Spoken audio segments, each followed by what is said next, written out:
Kenapa harus tawasul? Perintah yang Allah gariskan untuk kita itu kita diharuskan untuk mencari perantaraan. Perantaraan di sini bukan perantaraan yang bersifat fisik, tetapi perantaraan yang bersifat batinnya. Karena wujud sebenarnya dari manusia adalah batinnya. Oleh karena jasad ini akan ada masa kontrak yang habis. Ada yang kontraknya 40 tahun, 60 tahun, 63 tahun, 70 tahun, 80 tahun dan sebagainya. Jasad ini kemudian habis masa pakainya dan tentu menjadi lebih hina dari barang rongsokan, karena barang rongsokan itu berharga bisa dikilo dan itu bisa ditanya dengan itu yang setiap hari. Tetapi jasad manusia tidak laku dikilo. Nah, karena tidak laku dikilo, maka jasad manusia dikubur. Nah, apa sisanya daripada itu? Sisanya adalah wujud yang aslinya, yaitu wujud hakikat. Roh itu wujud hakikat, roh itu wujud rasa. Sehingga kehadiran roh itu bukan terlihat tapi terasa. Problem kehidupan sehari-hari itu juga punya roh. Problemnya masalah uang, terasanya adalah pusingnya. Jadi roh uang itu rasanya pusing. Kompak nih kalau bicara mau uang, kompak. Saya tidak tahu kalau masih bermasalah dengan uang.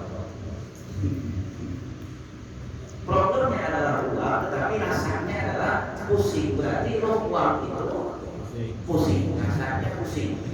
Sementara akal kita, pikiran kita harus menuju ke Allah.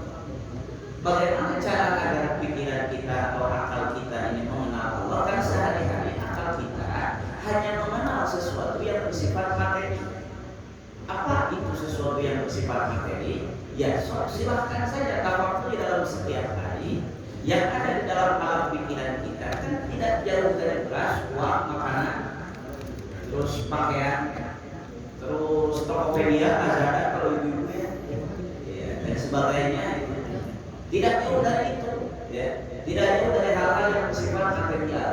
Akal kita, pikiran kita dipenuhi oleh segala hal yang bersifat materi. Sementara tadi Abah sampaikan bahwa wujud sebenarnya atau hakikat sebenarnya dari diri manusia itu bukan materi, bukan jasad, bukan hal yang bersifat terlihat oleh wujud, terlihat oleh mata fisik, akan tetapi terasa oleh mata batin, terasa oleh hal yang bersifat batin, yakni oleh hati kita. Karena itu maka akal kita, pikiran kita harus pindah dari wilayah materi menuju wilayah ilahiyah atau wilayah hakikat. Wilayah materi tempatnya di dunia ini wilayah materi, ya. Wilayah hakikat atau wilayah ilahiyah tempatnya di dalam hati. Sekali lagi, wilayah materi tempatnya di dunia, segala macam yang kita lihat, segala macam yang kita dengar, segala macam yang kita cium, segala macam yang kita bicarakan, itu semuanya disebut wujud dunia atau wujud materi. Dan seluruh wujud materi itu, meskipun mata yang melihat, tetapi hati yang terpengaruh. Melihat uang rasanya ingin memiliki, belanja. Melihat tetangga punya mobil baru rasanya ingin punya mobil baru. Melihat tetangga punya istri baru rasanya pengen. Iya. Semua itu ya, semua itu yang kita lihat, yang kita dengar, semuanya mempengaruhi hati. Karena itu meskipun mata yang melihat, yang pengen itu hati. Karena itu ketika pikiran tidak terkendali, maka otomatis hati pun tidak terkendali. Kalau segala dilihat, segala didengar, hati dipenuhi jengkel, serba ingin, serba kesel, serba apalagi iri, serba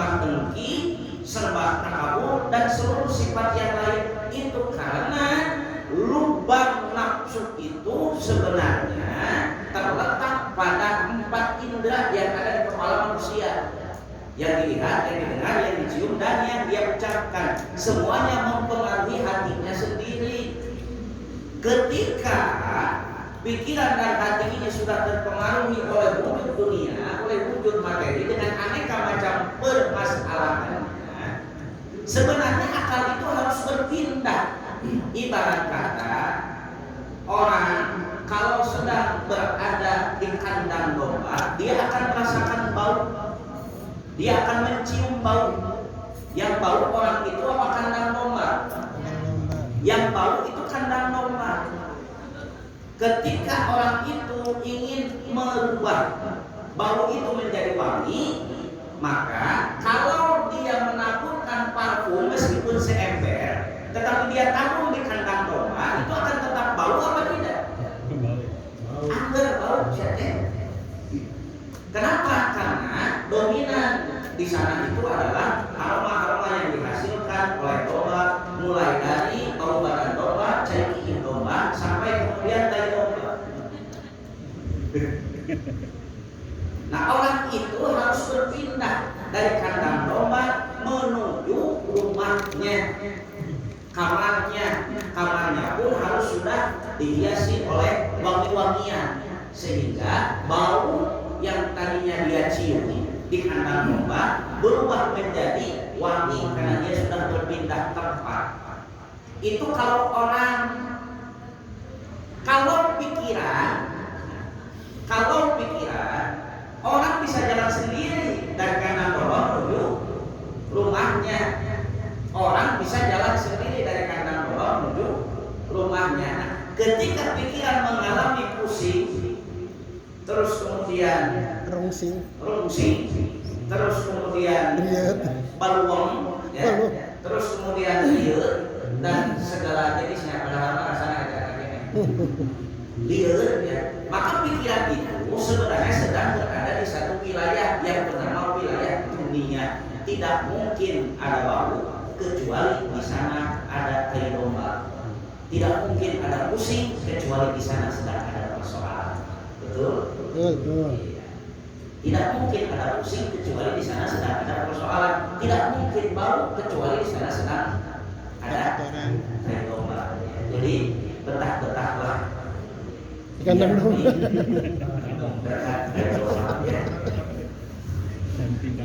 Nah, ini pikiran harus bertawasul. Dalilnya diperintahkan, ya ayyuhalladzina amanu tattaqu, ya ayyuhalladzina amanu taqullaha wattaqu ilaihil wasilah. Hei orang-orang yang beriman, yang tidak beriman tidak.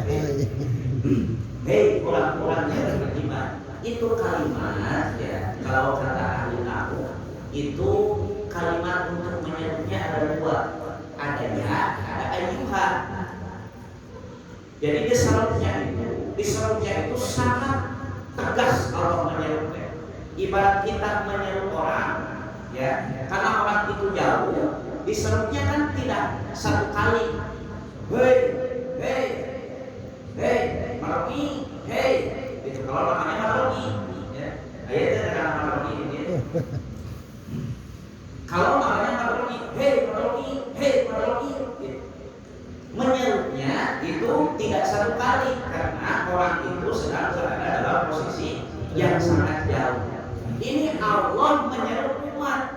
Saking jauhnya umat dari Allah, diserunya pakai dua kata penyeru, ya dan ayyuha digabungkan, ya ayyuha. Saking jauhnya itu manusia, saking jauhnya ini umat dari Allah, disuruhnya ya ayyuhalladzina amanu, hei orang-orang yang beriman, ittaqullaha, bertakwalah kepada Allah. Bagaimana caranya bertakwa? Wattaqu ilaihil wasilah, carilah dulu ilmu orang yang bisa dijadikan perantara olehmu untuk menuju ketakwaan kepada Allah, yang bisa dijadikan perantara olehmu untuk menuju kepada Allah. Pikiranmu jauh, sehari-hari memikirkan uang, sehari-hari memikirkan persoalan, sehari-hari memikirkan ingin mobil baru, sehari-hari memikirkan memikirkan ingin motor baru, sehari-hari memikirkan bang emok, sehari-hari memikirkan segala macam hal dipikirkan. Pikiranmu jauh dari Allah, pikiranmu jauh dari tafakkur. Diseru oleh Allah, ya ayyuhalladzina amanu, hei orang-orang yang beriman. Kalau masih ngaku beriman, kalau nggak ngaku beriman mah nggak apa-apa, karena yang diseru juga hanya yang beriman kok. Jadi yang tidak memenuhi panggilan itu berarti tidak merasa beriman. Jadi yang tidak tawasul berarti tidak merasa beriman. Aduh. Berat.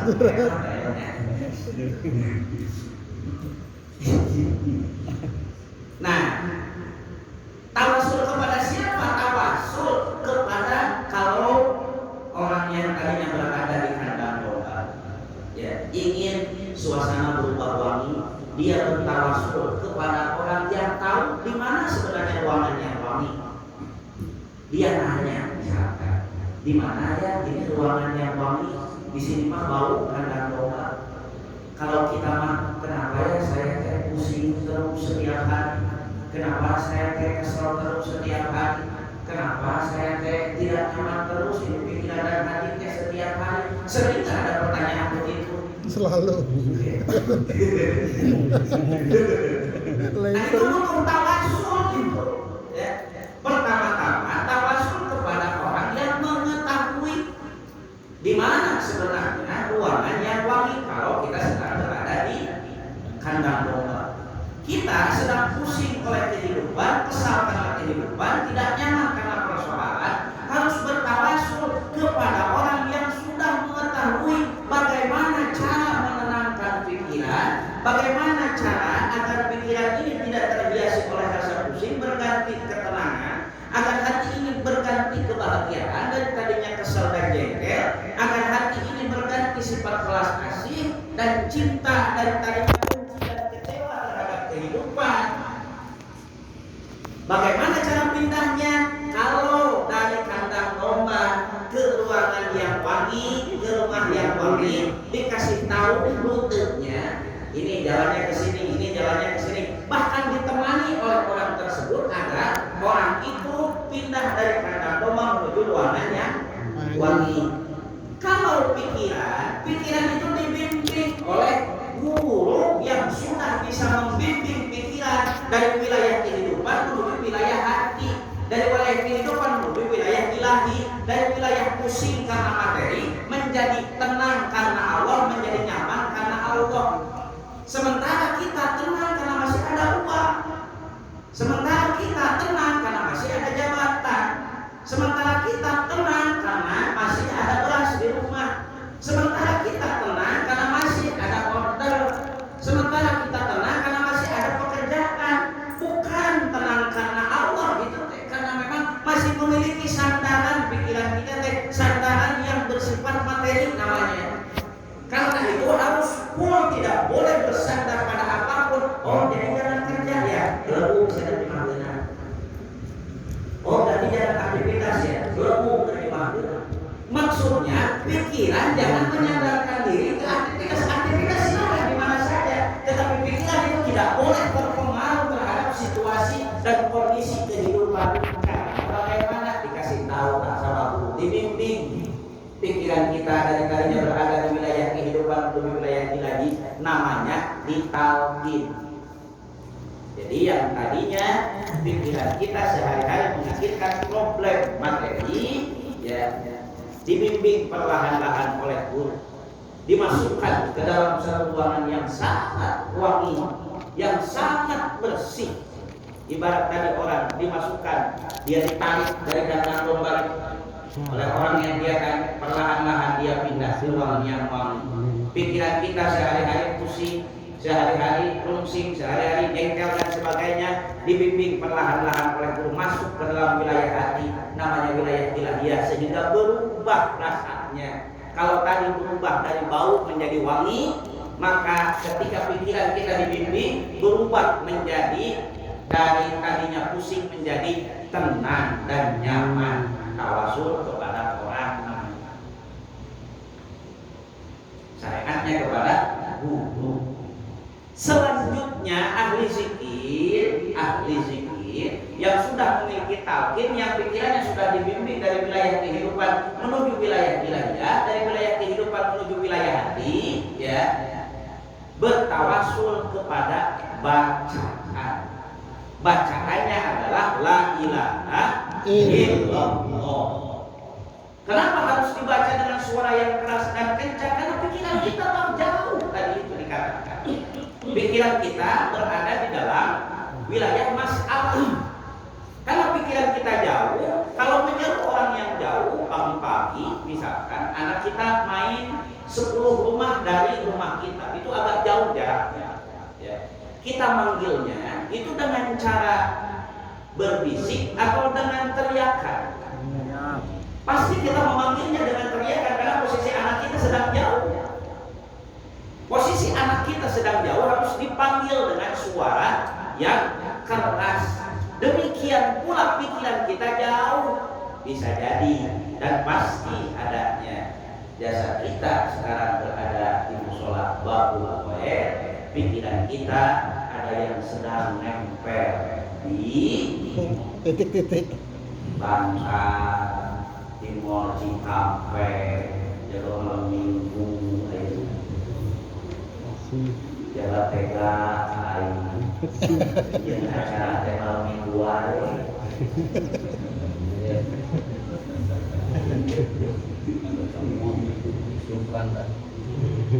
Karena pikiran kita jauh diseru oleh ahli zikir, la ilaha illallah, la ilaha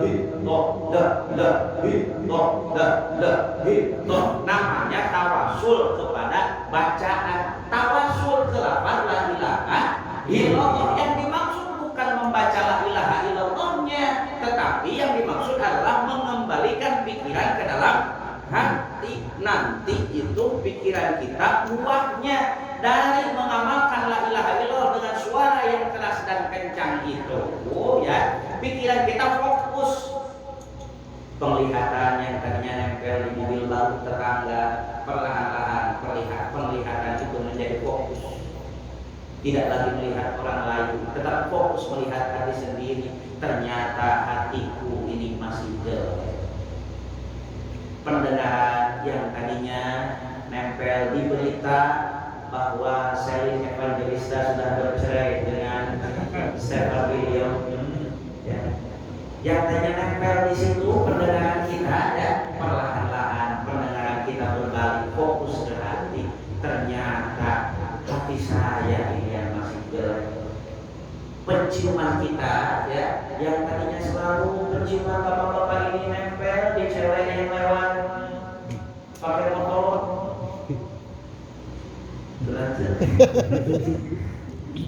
Nempel itu si parfumnya, sebenarnya bukan parfumnya yang nempel di itu, bukan parfumnya yang nempel di itu indera penciumannya ikut itu sama mobil AWW.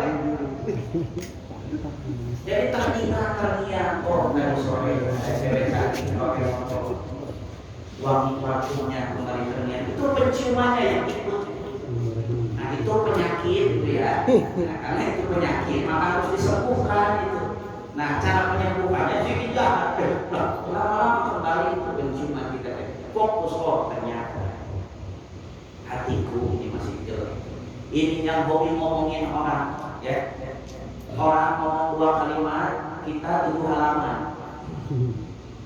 Wah, pokoknya kalau belanja itu, kalau ibu-ibu, bapak-bapak juga sama. Kalau belanja pagi, belinya beli tahu.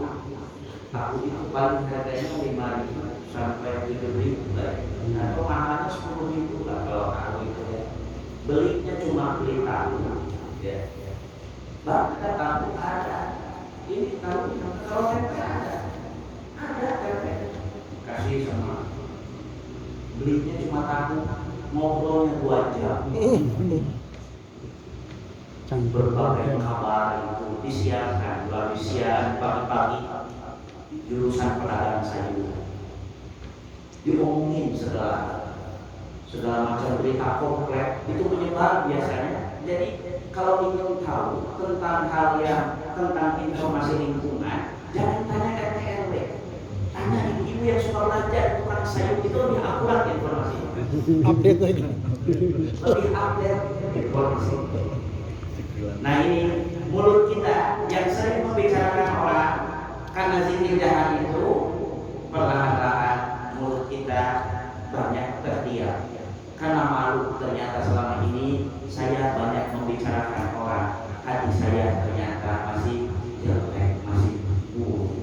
Ibarat orang yang tadinya dia berjalan jauh keluar dari rumahnya, ketika datang dia ke rumahnya, dia sadar bahwa rumahnya dipenuhi berbagai rumputan, rumahnya dipenuhi banyak binatang, rumahnya sangat-sangat kotor karena tidak pernah dibersihkan. Ini pikiran yang sehari memikirkan kehidupan jauh dari hati. Saat mulai fokus ke hati, sadar bahwa ternyata hati ini masih ada kesal, masih ada jengkel, masih ada berbagai macam sifat jelek. Gunanya zikir jahat itu ternyata agar fokus ini pikiran ke hati, agar ini pikiran bisa membereskan segala macam sifat-sifat jelek yang ada di hati. Semua orang celaka kata Allah, illa man atallaha biqalbin salim. Semua orang celaka kecuali yang datang dengan salim. Oh, begitu. Semua orang celaka kecuali mereka yang memiliki hati yang selamat. Jadi salim itu namanya selamat. Selalu selamat kan saling tak boleh melakukan dedek selamat. Meskipun pulang dakwah itu kan selalu malam ya. Jadi dedek itu nggak pernah suzon kalau bukan saling. Melakukan sendiri. Iya, pokoknya kalau dakwah ceramah dia percaya dakwah ceramah. Padahal sebenarnya aduh, iya dakwah gitu. Nah sehingga akal ini, pikiran ini sadar. Jadi buahnya ibadah itu sebenarnya kesadaran.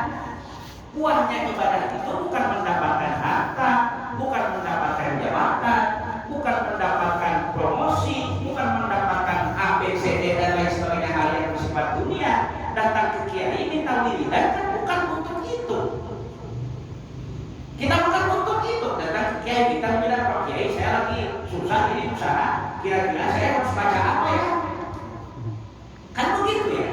Aslinya ibadah itu ya agar akal kita ini memiliki kesadaran punya hati.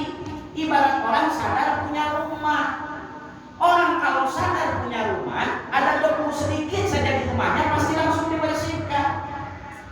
Orang kalau sadar punya hati, ada kesal sedikit saja di dalam hati, pasti kesal itu langsung digedein. Gitu kan ya? Pasti kesal itu langsung dibersihkan karena dia sadar punya hati. Hanya hati yang bisa kembali kepada Allah. Kalau nggak ada hati, dengan apa aku akan menghadap Allah? Sadar nanti efek ibadah itu. Nah sehingga hal-hal yang bersifat materi dilepaskan dari akal ini agar akal memiliki kesadaran ke dalam diri. Selama ini akal kita sadarnya kan karena urusan orang lain terus. Tetangga berantem kita yang pusing. Ya, saudara berantem kita yang ikut komentar. Benar kan ya? Benar. Orang lain yang diberitakan di televisi kita yang ikut repot kalau begitu. Ini akal sering kita bawa keluar dari diri kita sendiri. Padahal tugas akal adalah mengontrol hati, mengontrol perasaan. Ada perasaan buruk terus gedein terus. Ada perasaan buruk terus bersihkan.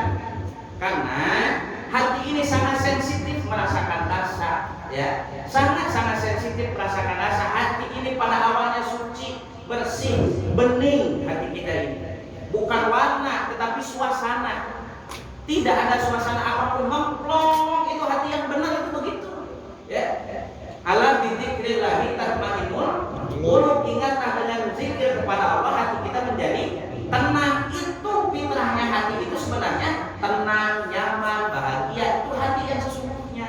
Kalau ada rasa selain itu, nah berarti dia rasa yang datang bukan penghuni rumah kita. Kita tahu kan penghuni rumah kita siapa aja. Ada kita sendiri, istri, ya. Kemudian ada istri, kemudian ada istri, ya. Kemudian ada istri, kemudian ada anak, ya. Itu kan penghuni rumah kita, kita tahu ya. Penghuni rumah kita karena sehari-hari kita saksikan penghuni rumah kita. Sehari-hari kita berinteraksi dengan mereka, sehari-hari kita ngobrol dengan mereka. Kita kenal satu persatu. Andai istri kita ada banyak dalam satu rumah, ya, kenal semua kan? Oh, ya, mana dulu mana?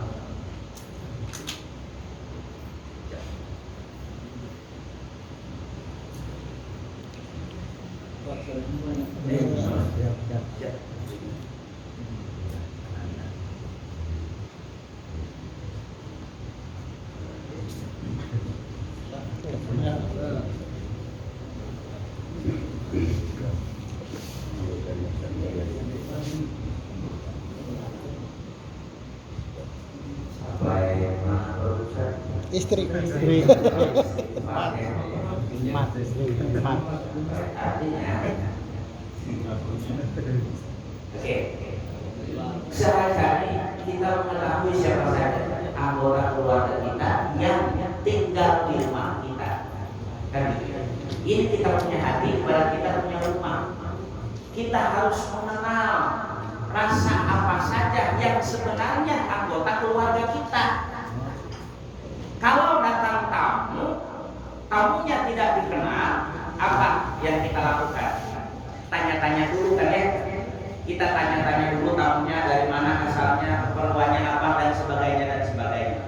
Aslinya anggota keluarga hati itu adalah rasa yang positif, nyaman, bahagia, tenang, belas kasih dan sebagainya. Itu asli anggota keluarga hati. Jadi kalau ada kesel, kalau ada jengkel, itu keluarga kita bukan. Itu tamu tak diundang. Itu tamu yang datang ingin masuk ke dalam hati kita. Kita persilakan apa tidak? Jangan. Oh, kita jamu kan si jengkel itu kan.